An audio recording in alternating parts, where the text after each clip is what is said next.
কবি দুর্গা হালদার।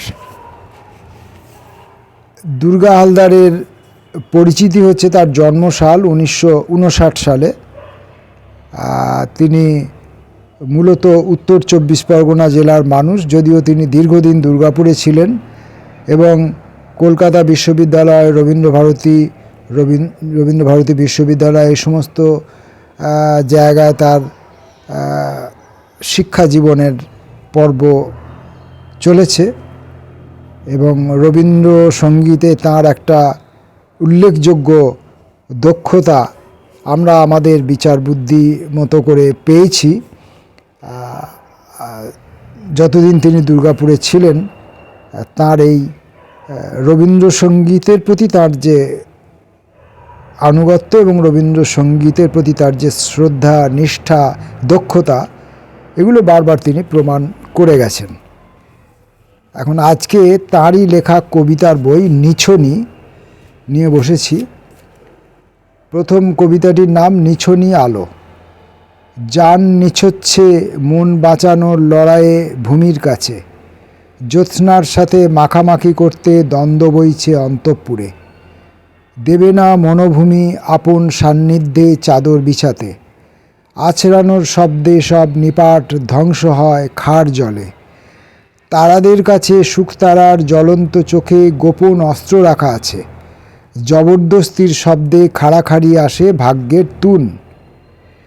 চৈত্রর রাতকে মনে পড়ে কখন, যখন ফলত মিঠে মেদুর চতুর্থীর চাঁদের ক্ষণ, আলোয় অবুঝতা মাখানো অবুঝ মন।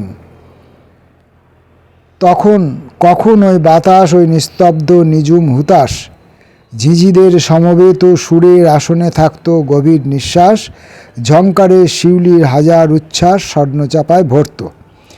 আজ এই সন্ধ্যায় সব তারাদের বলা আছে অপেক্ষায় থেকো, কাছে থেকো অমলিন স্রোতস্বিনী হয়ে ঝুমুর গানে। জানবে প্রাণ ভাঙা ঢেউ পেরিয়ে এসেও সেই তরিখানি আছে, একেবারে বুকের কাছে কোনো এক অলিন্দে মনোভাবনায়। ফাগুন আসে যায়, থেকে যায় সেই সময় মর্যাদার আঙিনায়। পৃথিবীর পথে যান নিছোচ্ছে আকাশে মধুরিমার নিছনি আলো।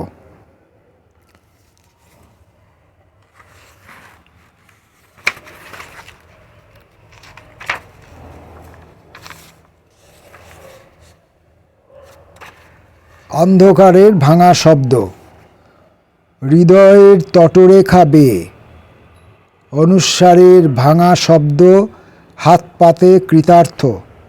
বহমান সময় কথকের কাছে নিদাগ চর্চিত আঁকাবুকি।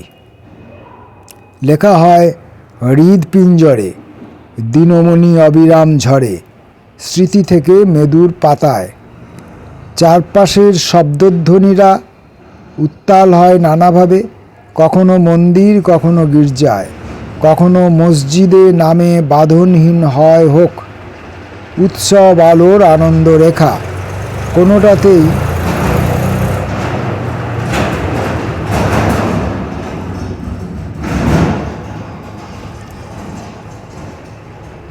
উৎসব আলোর আনন্দ রেখা, কোনোটাতেই আপত্তি ওঠে না যাবতীয় জীবন।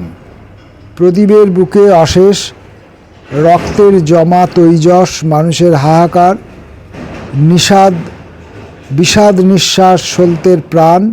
কখনো ভাবে না কোনো তর্জনীর, উঠে দাঁড়ানোর ভঙ্গিমায় কোনো সত্যি কথনের নির্যাস, বিশ্বাস ভরা কথা। তখনই আসে নতুন দিন, এক বুক নেই কথার ব্যথা নিয়ে তরঙ্গমালায় পঞ্জীভূত হয়। শিকারীর ফন্দি ফিকির, ঘন দিন, অন্ধকার, ঘন রাত, বিদ্যুৎপৃষ্ট মৃত্যুর শিকার। কোন পথে ফুল রাখে অন্তর, আপন বিশ্বাসের অর্ঘ্যপূর্ণ প্রাণ।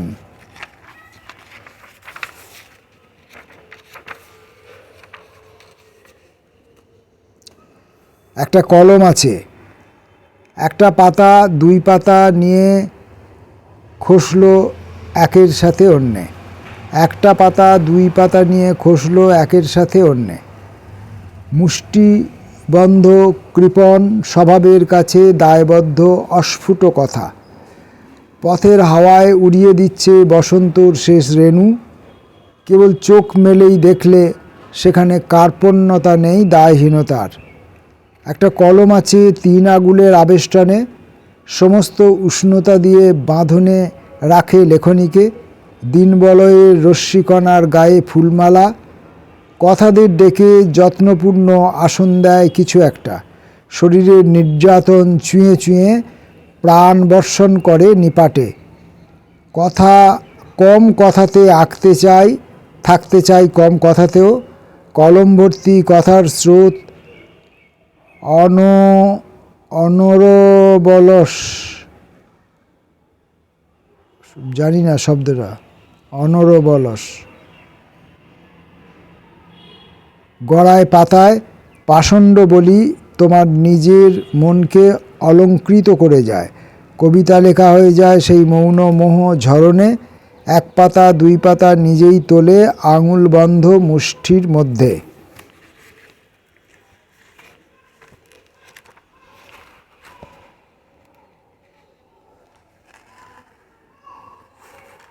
কি দোষ? কখনো কোনো মেঘ যদি বৃষ্টি না ঝরায়, আমার কি দোষ? আমি তো ঝরেই ছিলাম, কৃষ্ণকলি লাল হয়ে ফুটেও ছিল। কখনো কোনো আকাশ যদি নীল সাগরে না ডোবে, আমার কি দোষ? আমি তো ডুবেই ছিলাম, কৃষ্ণকলি ফুটেও ছিল। কখনো কোনো প্রগল্ভ কথা না ছড়ায়, আমার কি দোষ? আমি তো কয়েই ছিলাম, কৃষ্ণকলি পাপড়ি মেলেও ছিল।